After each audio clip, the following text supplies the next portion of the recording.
and I was like, you know what? It's definitely going to be Jacob Elordi. I'm going to go ahead and probably change that on the fly. I wouldn't be surprised if Adam Sandler gets in, David in place of like a Delroy instead. You know what I mean? I think that's where a lot could happen. But yeah, I'm definitely adding Frankenstein Love is rough. So yeah. I think as things start dropping off, Frankenstein should be spoiler alert, I've got it in top 10. Agreed. Yeah. Supporting actress, I'll go first here. I got Tiana Taylor, one bad after another. Ariana Grande, Wicked for Good. Amy Madigan for Weapons. Ella Fanning for Sentimental Value. I got Inga for Sentimental Value. And I actually got Wunmi Masaku for Sinners as a 6. That's a good 6. We agree except for one. So number 1, I've got Tiana Taylor for One After Another. Number 2, Ariana Grande for Good, because I just feel like the critics' choice love that movie. Number 3, Amy Madigan for Weapons. Number 4, Elle Fanning for Sentimental Value. Number 5, Inga for Sentimental Value. And then number 6, Gwyneth Paltrow for My Scream.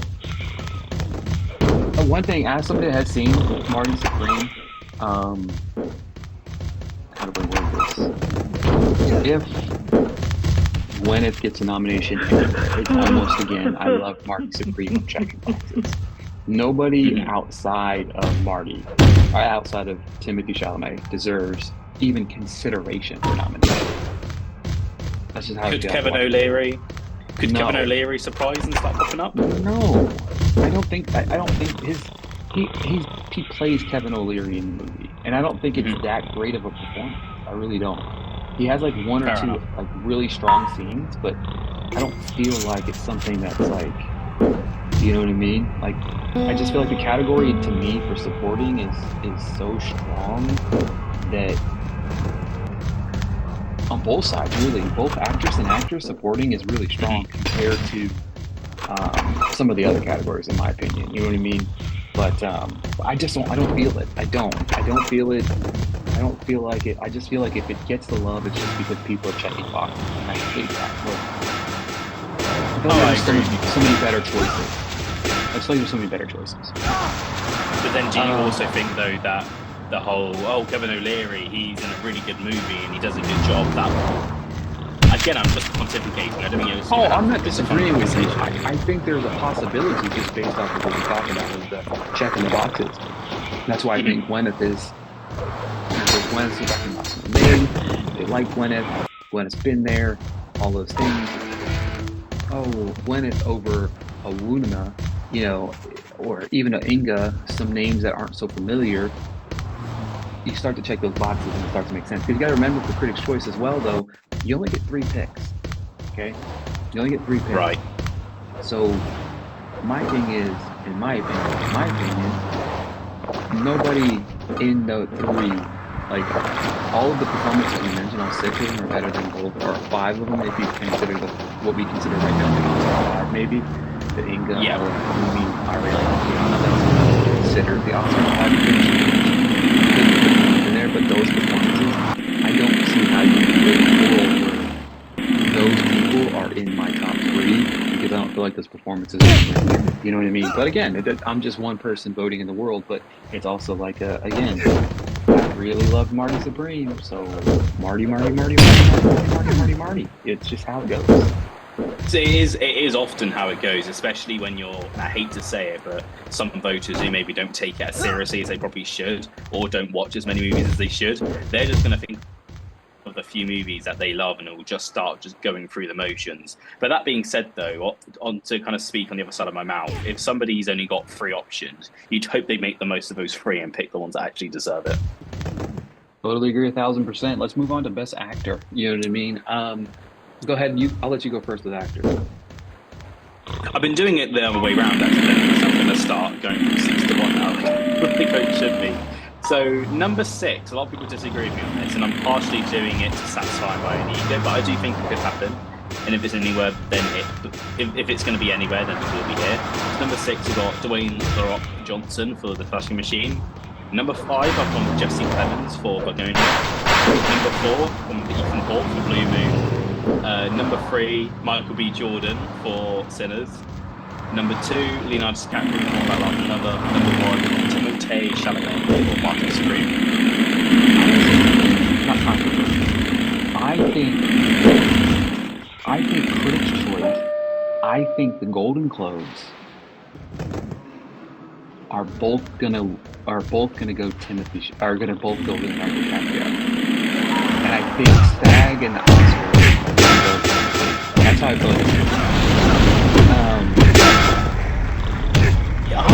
It's a good question. Up until now, I haven't looked forward to it. So, Golden Globes, yes, I think they're going to go with Leonardo. It's just even though they've changed in the past few years, I still kind of feel like it's what they're like. I mean, they gave it to Demi Moore last year over Mike Madison because Demi Moore kind of had that thing going. Alright, fair enough, she had a bit of a narrative, still stands. Critics' Choice. I feel like Critics' Choice could potentially go with Timothy, to be fair. SAGs, I think Timothy, BAFTA. They do like Leonardo, so it would surprise me if they went with Leonardo. Then Oscars, honestly, it's so hard to say at this point because obviously it's such a 50-50 race and we haven't had any precursors to go with it. Like, weirdly enough, last year when Demi Moore started winning all the precursors, it clicked in my head she was going to win, that Michael Madison was going to win the Oscar because I saw a path that happens all the time where Michael Madison will just win the BAFTA, then go to win the Oscar. It happens all the time, but because we haven't got any of that information going, I haven't had anything that's kind of like clicked in my head to give me an idea of what the path will be. Yeah, for sure. I'm just going based off of what I believe as November 26th at 10:30 a.m. Central Time. You know what I mean? But for me, I just feel like but for my picks, Timothée Chalamet, Leonardo DiCaprio, Michael B. Jordan, I actually had 3 different ones than you had below there. I've got George Clooney for Jane Kelly, I got Joel Edgerton for Train Dreams, but then I do have Dwayne Johnson for The Smashing Machine here. I do actually have him at number 6. I agree with you. It makes too much sense for me in my head. The nomination does. So agreed. The only one I don't agree with, and I'm curious, the only one that took me by surprise was Joel Edgerton for Train Dreams, because that doesn't strike me as a movie that's going to get nominations anywhere, especially for him. I think of anybody, I think Felicity Jones would have a better chance. Nope, disagree 1,000%. I think that's a film that's loved by Critics' Choice. I think a lot of people in Critics' Choice love it. I think that it's going to pop up in places that you might not expect it. I really feel like it's going to be a strong film for Critics' Choice. I'm excited to see if that does happen, because that would make things easier. And it's a great movie. I'd love to see it. Best Actress, I'll kick off Rose Byrne for If I Had Legs, I'd Kick You. I got Chase Infinity for One Battle After Another, Cynthia Rodio for Look at the Good, Amanda Seyfried for The Testament of Anne Lee, Renee Reinsdorf for Sentimental Value, and Jessie Buckley for Hamlet. So we're the same, bar 1 is my number 6. I've gone with Emma Stone for Bugonia. Number 5, I've got Amanda Seyfried for The Testament of Anne Lee. Number 4, Rose Byrne, If I Had to Kick You. Number 3, Cynthia Erivo for Wicked for Good. Number 2, Renata Reinsdorf for Sentimental Value. Number 1, I've got Jessie Buckley for Hamnet. As kind of the months go by and I kind of like ponder on it more and more, I'm not sure if Chase Infinity is going to get her moment with this movie, which is a real shame because it's a great movie and everyone else is going on the ride. I think her and Regina Hall should too, but I'm just not that good. Actress is really good this year, for one. And then maybe we can see Chase pop up elsewhere, but I think for Critics' Choice, I think they're going to love Bugonia so much. And Emma Stone's got so much respect within the industry. Since her Oscar win for La La Land, that I think she's got a better chance of taking that place. I could see that. I could see that. I'll just leave it at that. Best Director, what do you got? Okay, so I have number 6, I have Sentimental Value. Number 5, Wicked for Good. Number 4, Mighty Supreme. Number 3, Hamnet. Number 2, Sinners.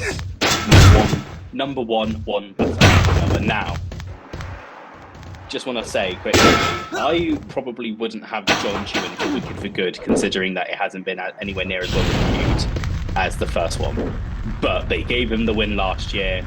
They were I think the people who are part of the Critics' Association were amongst the first people to screen it when it was like, oh, it's brilliant, everyone will love it, and then lo and behold, they didn't. it's just clear that they love Wiki. I just think he will get nominated. I don't want to say I'm certain of it, but I feel really confident about it. My 6 are Frankenstein, No Other Choice, Hamnet, Marty Supreme, Sinners, and One Battle After Another. Okay, that's interesting. So you haven't got Wicked Good on there? No, I don't. I don't think it won't pop up here. Ooh. I'm 95% positive it'll pop up here. What makes you so positive? Give me some insider knowledge here. I just it's just not as loved as the first one. I'll leave it at that. I'll just, I can't give all my insider information just because I don't want to, conversations. It's just not as loved as the first one. I really feel like before more people saw it, I was positive Ariana was probably going to win the Critics' Choice Award, and I felt like for sure director, for sure picture, for sure everywhere else. I'm not convinced she wins, and I'm definitely convinced he won't be in director this year. Okay, that's interesting. I'm going to keep him in anyway, just because I really want to see if I'm right. But if I'm wrong, it is what it is. Yeah, we're wrong 99. We're wrong 99%. Yeah, we're wrong 99% of the time anyway, just for fun. All right. Yeah. Closing out for best film, I'll go first with 10. I've got Train Dreams. I've got Wicked for Good. Marty Supreme, Hamnet, Sinners, One Battle. Okay, so my 10 goes. Interestingly enough, you still have Wicked for Good higher than Best Pictures. My number 10 is actually Wicked for Good. I actually didn't have my number 9. Yeah. Number 9, it was Justin Axton. Number 8, Lagonia. Number 7, Avatar: Fire and Ash. Number 6, Frankenstein. Number 5, Sentimental Value. Number 4, Mighty Supreme. Number 3, Hamnet. Number 2, Sinners. Number 1, One Battle After Another. What a shocking number 1 I have. Alright, what a shocker. They're probably going to do a lot of damage throughout the award season for sure. That's definitely. It's going to be interesting to see what Critics' Choice there should be. I'm hoping to see some inspired nominations. That's what I'm hoping for. Yeah. The Critics' Choice don't tend to surprise too much, though, and that's the thing, though. I do kind of hope this year that we do. Well, there is that. There is definitely that. And by that, I actually meant nominations. I didn't specify myself enough. But yeah, it's a good nomination. I'm kind of hoping we can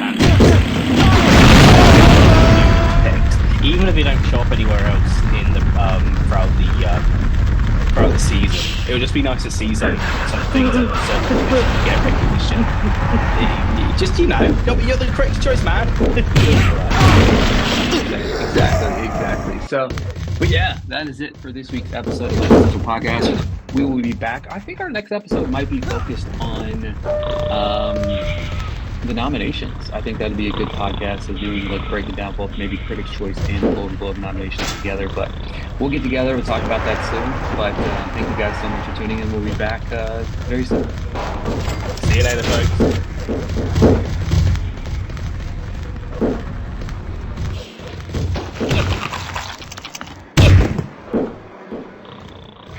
Ha ha